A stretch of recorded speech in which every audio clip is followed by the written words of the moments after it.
Kemudian adapun dari segi syariat yang disebut dengan wudu adalah ismun li ghasli a'dha'in makhsusatin biniyatin makhsusatin ala wajhin makhsus, yaitu adalah nama untuk basuhan terhadap anggota tubuh yang ditentukan. Ada anggota tubuh yang ditentukan, kada sembarang wudu. Kemudian dengan niat tertentu dan cara tertentu, ada caranya, kada sembarang. Maka dari karena itu harus belajar wudu, kayak apa wudu, dengan air apa. Ada. Kemudian di antara keistimewaan wudu sebagaimana yang disebutkan oleh Nabi Muhammad, la yusbighu 'abdun al-wudu'a illa ghufira lahu ma taqaddama min dhanbihi wa ma ta'akhkhar.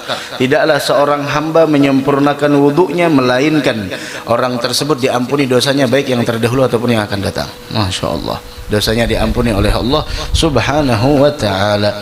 Dan diwajibkan wudu ini sebagaimana Allah berfirman, ya ayyuhalladzina amanu idza qumtum ila shalah faghsilu wujuhakum wa aydiyakum ilal marafiq wamsahu bi ru'usikum wa arjulakum ilal ka'bain. Ada yang mana mewajibkan kita berwudu.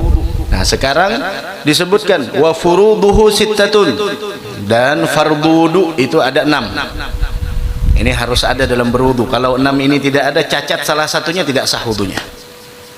Yang pertama an-niyah, ini harus niat, niatut taharah lis-shalah bil qalb, niat bersuci untuk salat di hati. Niat itu letaknya di hati, bukan di mulut. Mulut ini talaffuz biha sunnah, melafazkannya itu hukumnya sunnah. Sunnah sama seperti kita salat usolli, itu sunnah. Yang penting di hati, Allahu Akbar, seperti ada niat. Kenapa harus niat? Naam, untuk membedakan mana adat, mana ibadat. Ada fungsi niat. Orang basuh muka tapi tidak ada niat wudu, bukan wudu, bukan ibadah jadinya. Niat ini fungsinya membedakan antara adat dan ibadat. Kita duduk di sini, kalau kita tidak ada niat, kita duduk di masjid, kalau tidak niat i'tikaf, tidak dapat pahala i'tikaf. Makan, kita makan tidak ada niat, at-tagawi fil ibadah, at-tagawi fit ta'ah, agar kita semakin kuat untuk berbuat ibadah, maka makan kita tidak jadi ibadah. Tapi kalau makan kita untuk kuat ibadah, untuk kuat taat, untuk bersyukur kepada Allah, untuk meniru sunnahnya Nabi Muhammad, untuk mengamalkan sunnah, untuk mensyukuri nikmat Allah subhanahu wa ta'ala. Wa inna ma likulli imri'in ma nawa, seseorang bakal diberikan pahala tergantung apa yang dia niatkan. Sahibul bait niat buka majelis apa? Bukan hanya sekedar mengumpulkan orang lain, bukan hanya apa? Menggembirakan Nabi Muhammad, mencari ridha Allah, menambah keberkahan dalam usia, menambah keberkahan dalam rumah tangga. Niat. Itu niat. Dari karenanya orang-orang tarim Hadramaut, mereka mengajarkan niat kepada anaknya bagaikan orang tua mengajarkan Fatihah kepada anaknya.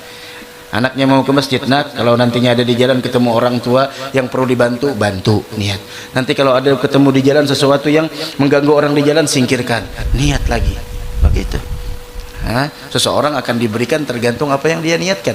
Bagaimana Sayyidatuna Hanna, Sayyidatuna Hanna di dalam ayat tasmiyah biasanya innallaha astafa Adam, bagaimana beliau mengatakan ini nadzartu laka ma fi batni muharrara fataqabbal minni. Ternyata yang lahir adalah Maryam. Ternyata yang lahir adalah Maryam. Namun apakah niat baik tersebut sia-sia? Tidak ada yang sia-sia dari niat yang baik. Tidak ada sia-sia dari niat yang baik. Diwujudkan oleh Allah subhanahu wa ta'ala. Diwujudkan. Ada niat, perlu niat. Ada niat yang pertama, niatut taharah. Kapan kita meletakkan niat? Ketika kita membasuh juzuk daripada wajah kita. Ini bismillahirrahmanirrahim. Belum lagi sunnahnya, banyak sunnahnya. Kita ambil yang wajibnya aja dah. Yang sunnahnya macam-macam. Siwak, baca bismillah, kemudian cuci tangan dulu. Apalagi baru bangun tidur, harus dibersihkan dulu nih lemahnya kita. Bangun tidur langsung ada kotoran di sini. Belum lagi di sini, belatan, di sini ada juga, masya Allah. Ada yang itu hati-hati. Paham? Cuci dulu. Ini dicuci dulu. Siapa tahu tangan kita ketika tidur macam-macam. Kadang-kadang ke tempat yang ke tempat yang tidak layak untuk disentuh begitu. Ke tempat-tempat yang dini dan sebagainya begitu. Dicuci dulu. Cuci, setelah dicuci baru bismillahirrahmanirrahim, ambil air. Nawaitul wudu lis-shalah. Cukup ketika menyentuh pertama kali langsung niat kita di dalam hati kita, nawaitul wudu lis-shalah. Bismillah. Begitu. Bismillah. Basuhan pertama yang wajib sempurnakan nih di sini rambutnya. Nah, yang ada jenggotnya di sini. Selesai. Mana batasan wajah?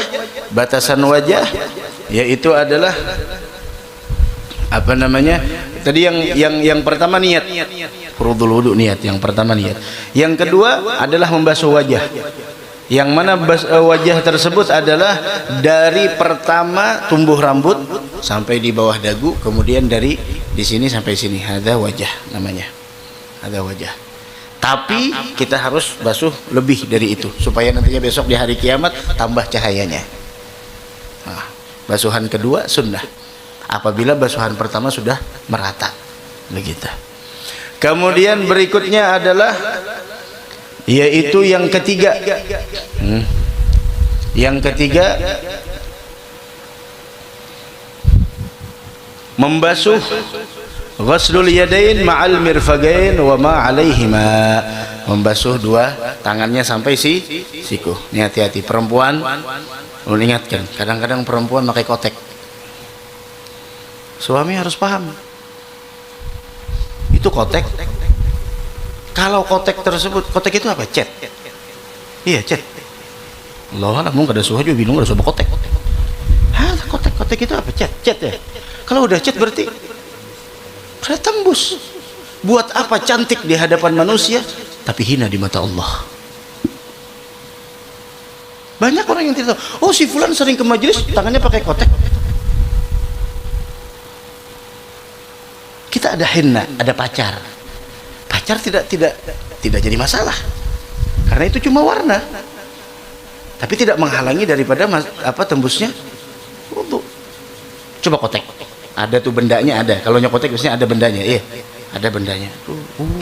Kecet. Nah. Wahai suami, ya Allah. Waduh, mana diberi duit ke sanukar kotek. Hari ini warnanya habang, esok warnanya kuning, esok warnanya macam-macam. Oh, Masya Allah. Hati-hati, harus hati-hati. Kuku yang panjang harus diperhatikan. Basuh. Maka darinya kalau wudhu cincin dilepas.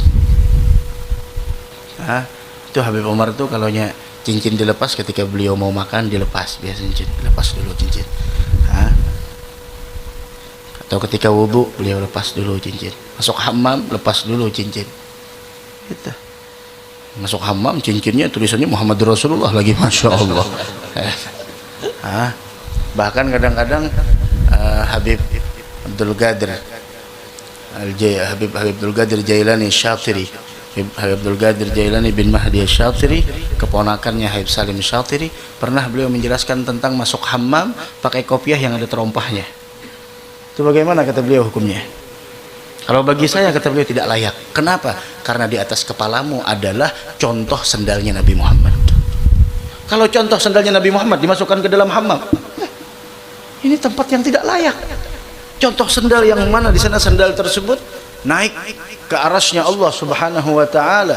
Ala ra'si hadzal kaun na'lu Muhammadin 'alat fajami'ul khalqi tahta dhilalihi. Sandalnya Nabi Muhammad naik terus dan seluruh alam semesta ini di bawah sandalnya Nabi Muhammad. Ente orang bawa ke hammam gimana? Gitu, Masya Allah.